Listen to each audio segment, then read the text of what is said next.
Welcome back to this channel learn at ease Divyanka Sinha. और आज हम करने जा रहे हैं क्लास 9th एनसीईआरटी बुक का साइंस का third chapter atoms and molecules. तो आज के वीडियो में हम देखेंगे कि एटम्स और मॉलिक्यूल्स क्या होते हैं और उनके कौन कौन से लॉज है ये भी हम देखेंगे। डाल्टन्स एटॉमिक थ्योरी के बारे में भी हम देखेंगे। देखो ये चैप्टर जो है ये आपकी केमिस्ट्री का बेसिक है। अगर आपने ये चैप्टर नहीं किया अच्छे से तो आपको आगे जाके बहुत दिक्कत होगी। आगे जाके का क्या मतलब है, 10th क्लास में ही दिक्कत होगी। तो फिर आप यूट्यूब पे वीडियोस खोजते फिरोगे कि इसका क्या मतलब है, ये तो हमें पता ही नहीं है। तो इससे अच्छा है कि आप इसे पहले ही 9th क्लास में ही अच्छे से समझ लो ताकि आप केमिस्ट्री के सारे क्वेश्चंस ईजिली सॉल्व कर सको। तो चलिए स्टार्ट करते हैं chapter 3 atoms and molecules, class 9 subject science.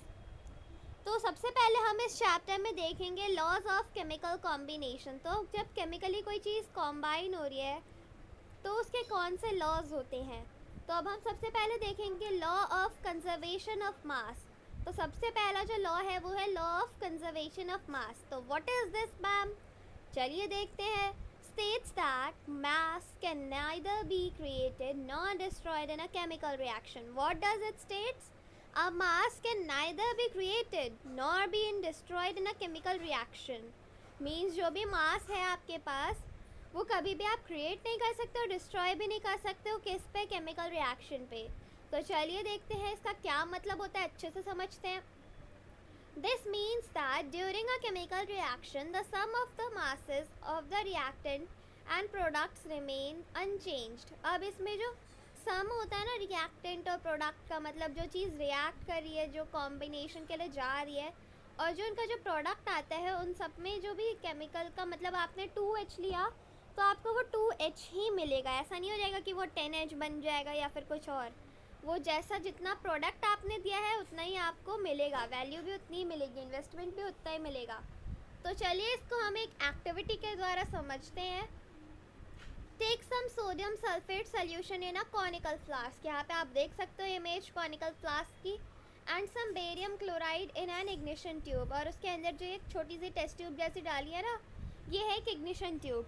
Hang the ignition tube in the flask by thread and put a cork on the flask. अब आपको इसको हैंग करना है एक थ्रेड की मदद से और एक पॉट करना है कॉर्क के ऊपर से, ठीक है।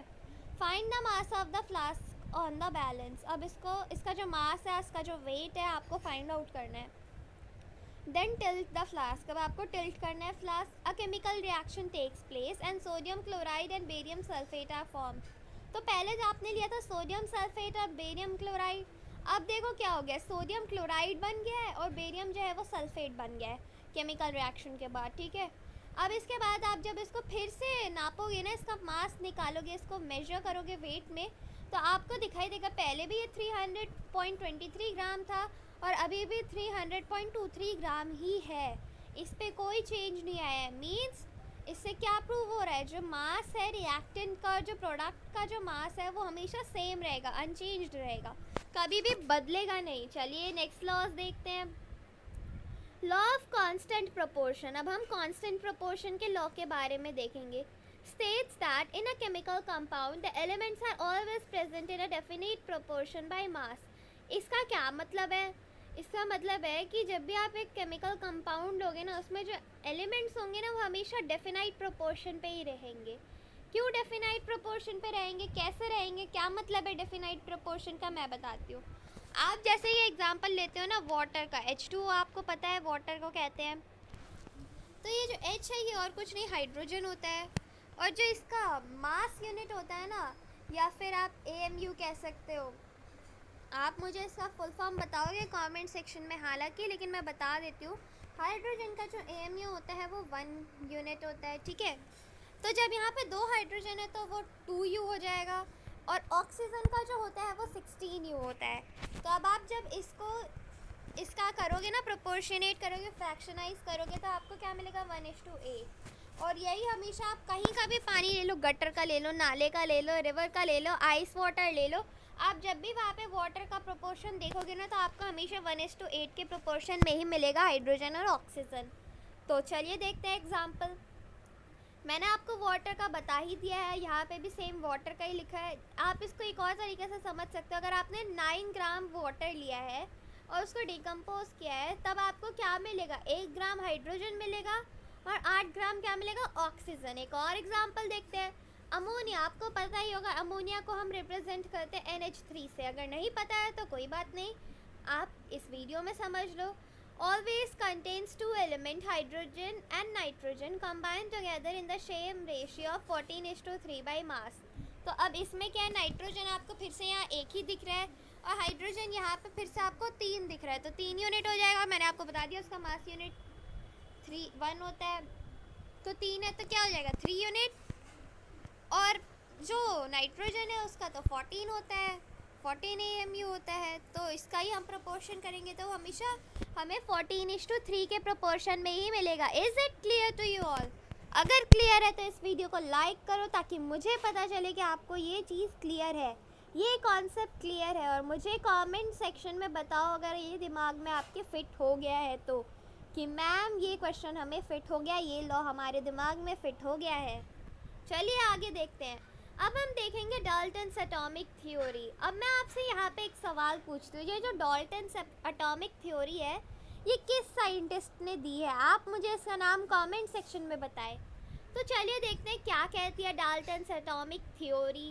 Matter is made up of tiny particles called atom. अब जो ये मैटर है, हमने देखा था पिछले चैप्टर पे कि मैटर जो है वो स्मॉलेस्ट पार्टिकल है जिसको हम डिवाइड कर सकते हैं, बट ये तो थोड़ा ही ट्रू था। अब जब आप मैटर को भी डिवाइड करने चाहोगे ना, तो आपको सबसे छोटा मिलेगा, वो मिलेगा क्या, एटम। अब आप लोग कुछ ज़्यादा पढ़ लिख के आए होंगे तो बोलेंगे मैम न्यूट्रॉन, प्रोटॉन और इलेक्ट्रॉन भी तो होते हैं। तो जब वो तीनों कंबाइन होते हैं तभी तो कोई एटम बनता है किसी टाइप का, जैसे कोई ऑक्सीजन ही ले लो तभी तो बनेगा। अगर ये कंबाइन ही नहीं होंगे, ऐसे ही इधर उधर भटकते रहेंगे, तो इनको हम ऐसे थोड़ी कोई सब्सटेंस या फिर कोई रिएक्टेंट या प्रोडक्ट कुछ भी नहीं बन रहा है। जब तक ये एक साथ कंबाइन होंगे किसी किसी फॉर्म में तभी कुछ बनेगा ना। इसीलिए हम स्मॉलेस्ट यूनिट किसको कहते हैं, एटम को। Atoms are indivisible and can not be created और destroyed in a chemical reaction. अब जो एटम्स है वो इंडिविजिबल होते हैं, आप उसको डिवाइड नहीं कर सकते हो, और वो कभी भी क्रिएट नहीं हो सकते, डिस्ट्रॉय नहीं हो सकते केमिकल रिएक्शन में। तो ये आप सोच रहे हो कि ये ऊपर के जो 2 लॉज थे उसी के जैसे है। हाँ, 2 साइंटिस्ट ने जब उन दोनों लॉज को मिलके बनाया था, तो ये जो डाल्टन्स एटॉमिक थ्योरी है ना, ये उसको अच्छे से और अच्छी तरीके से क्रिएटिव वे में बताया गया है। ठीक है, तो एटम्स जो होते हैं वो इंडिविजिबल होते हैं। Atoms of a given element are similar in mass and property. Atoms जो होते हैं कुछ गिवन एलिमेंट का, जो भी आपको गिवन एलिमेंट दिया है, मान लो वाटर दिया है, ऑक्सीजन दिया है, नाइट्रोजन दिया है, कोई भी गिवन एलिमेंट दिया हो, उनके जो मास होता है, वेट जो होता है, उनकी जो प्रॉपर्टीज़ होती है, कैसे रिएक्ट कर रहे हैं या फिर कैसे मूव कर रहे हैं, कैसे एक जगह पे से दूसरी जगह पे रिएक्ट कर रहे हैं, प्रोड्यूस हो रहे हैं, इन सारी चीज़ों में उनकी जो सिमिलैरिटीज़ है ना वो एकदम सेम होगी एक टाइप के गिवन एलिमेंट पे। और अगर डिफरेंट एलिमेंट्स होंगे तो उनके मासेस भी डिफरेंट होंगे, प्रॉपर्टीज़ भी डिफरेंट होंगी। तो यही यहाँ पे 4th पॉइंट पे लिखा है, atoms of different element have different masses and properties. अलग वेट होगा, प्रॉपर्टी भी अलग होगी, क्योंकि वो दोनों अलग अलग चीज़ें हैं ना। Atoms combine in small whole number ratios to form compounds. अब जो एटम है वो स्मॉल होल नंबर के रेशियोज में फॉर्म होते हैं और तभी कंपाउंड बनते हैं। क्या मतलब है इसका? आपने जैसे कि H2O का देखा, ये स्मॉल रेशियो है होल नंबर पे, और ये 1 यूनिट प्लस 16 यूनिट ये भी स्मॉल ही है। मान लो 2 था वाटर पे, तो स्मॉल ही है ना, स्मॉल होल नंबर है कि नहीं? ऐसा तो नहीं लिखा है यहाँ पे करोड़, मिलियंस, इनमें तो नहीं चली गई है इनकी वैल्यूज़। ठीक है, in a given compound the relative and number and kind of atoms are constant. अब एक गिवन कंपाउंड पे रिलेटिव नंबर, जितने नंबर हैं, और काइंड ऑफ एटम जो भी है वो सब एक साथ कांस्टेंट रहेंगे, जितने हैं उतने ही रहेंगे, बढ़ नहीं जाएंगे, जैसा कि आपने लॉ 2 में पढ़ा था। मीन्स आपने 10 ग्राम लिया कोई भी एटम, तो वो ऐसा नहीं होगा किसी रिएक्शन या फिर उनके बाद जब आपने कुछ चीज़ों को लेके 10 ग्राम लिया था सबको मिला के, और जब उस पर रिएक्शन हुआ, जब प्रोडक्ट बना तो वो 20 ग्राम का हो जाएगा। ऐसा नहीं होगा, वो 10 ग्राम का ही रहेगा, जितने ग्राम का है उतने ही ग्राम का रहेगा। Is it clear to you all? अगर क्लियर हो तो मुझे बताओ। अब हम आ जाते हैं अपने चैप्टर के मेन कॉन्सेप्ट पे, दैट इज एटम। अब एटम क्या होता है? An atom is the smallest particle of an element that may or may not exist independently and retain all its chemical properties. अब जो ये एटम है वो स्मॉलेस्ट पार्टिकल होता है किसी भी एलिमेंट का, ठीक है, और वो अकेले इंडिपेंडेंटली एग्जिस्ट भी कर सकता है और नहीं भी कर सकता है। And retain all its chemical properties, और उसके पास उसकी सारी केमिकल प्रॉपर्टीज़ होती हैं। क्या मतलब है इंडिपेंडेंटली एग्जिस्ट नहीं कर सकता है? आपको पता है ऑक्सीजन को हम O लिखते हैं, लेकिन जब भी आप देखोगे कहीं पे भी तो आपको दिखाएंगे ऑक्सीजन का सिंबल O2। क्यों? ऑक्सीजन जो है वो हमेशा दूसरे ऑक्सीजन के साथ रिएक्ट करता है, तो O+O हो जाते हैं, तो इसलिए O2 कहते हैं। और जो ओजोन है आपको पता है O3 कहते हैं। इसमें और कुछ नहीं, 3 ऑक्सीजन्स होते हैं, ठीक है। चलिए आगे देखते हैं। Atoms are very small in size and smaller than anything we can imagine और कंपेयर विद। एटम सबसे छोटे होते हैं साइज में और बहुत ही ज़्यादा स्मॉलर होते हैं जिसको भी हम इमेजिन कर सकें। आप जब बच्चे थे 5th क्लासेस में थे या फिर आपको पता ही नहीं था कि ऐसा कुछ होता है, एटम, न्यूट्रॉन, प्रोटॉन, ये सब कुछ भी होता है, जब आपको नहीं पता था, आपने साइंस कभी पढ़ी ही नहीं थी, तो आपसे जब भी कोई पूछेगा कि सबसे छोटी चीज़ क्या होती है दुनिया में, तो after imagining very very very much you will say that sand is the smallest thing. I have seen sand particles that are very smaller in size. आपको पहले तो बचपन में यही लगता होगा, और आप जब उससे भी बहुत छोटे हो गए तो आपको लगता होगा चींटी सबसे छोटी है, इससे बड़ी तो बहुत सारी चीज़ है लेकिन उससे छोटी कुछ नहीं है। जैसे जैसे आप धीरे धीरे आपकी एज बढ़ती गई, आप नए नई क्लासेस में जाते गए, आपको अब पता चल गया एटम जो है सबसे स्मॉलेस्ट है, और उसमें भी न्यूट्रॉन, प्रोटॉन और इलेक्ट्रॉन जो है वो हमारे पूरे अर्थ पे सबसे स्मॉलेस्ट पार्टिकल्स हैं। ओके, चलिए समझ आ गया। Atomic radius is measured in nanometre. अब जो एटॉमिक रेडियस जो है वो नैनोमीटर्स पे मेजर करते हैं। एटम का जो एटॉमिक रेडियस है वो किस में मेजर होता है? नैनोमीटर्स में।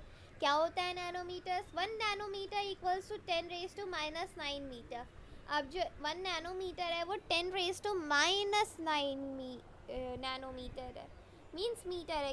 कितना छोटा होगा, आपने कभी इमेजिन भी नहीं किया होगा। और या फिर आप उसको लिख सकते हो 1 metre equals to 10⁹ nanometre. Okay, is it clear to you all? Example देखते हैं। The atomic radius of an atom of hydrogen is 10⁻⁻10 metre. The radius of a molecule of water is 10⁻⁹ metre.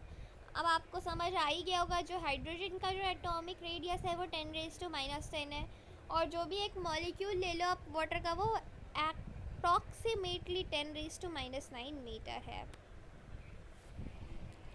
अब जो ये symbols of atoms of different elements जो है ये हम अपने नेक्स्ट क्लास पे डिस्कस करेंगे, क्योंकि ये बहुत इम्पॉर्टेंट चीज़ है इस चैप्टर की। और मैं अभी आपको कह रही हूँ वीडियो को पॉज करो और इस पेज का ले लो स्क्रीनशॉट। मैं नेक्स्ट क्लास पे आपसे पूछूंगी कि इनके सिंबल्स क्या क्या है, बिना इस चीज़ को शो किए इसका ले लो स्क्रीनशॉट। और नेक्स्ट क्लास तक मुझे आप सबसे ये याद चाहिए, इसको रट लो, जी जान लगा लो इसको याद करने में, लेकिन याद कर लेना। तो आज का वीडियो हो जाता है इसी तरीके से ख़त्म। दोस्तों, कैसा लगा आपको आज का वीडियो मुझे कमेंट सेक्शन में ज़रूर बताना। अगर अच्छा लगा हो तो मेरे channel learn at ease Divyanka Sinha को कर दो सब्सक्राइब और इस वीडियो को कर दो लाइक। मिलती हूँ मैं आपको अपने नेक्स्ट वीडियो में एक नए कॉन्सेप्ट के साथ, एक नए चैप्टर के साथ। तब तक के लिए take care and bye bye guys.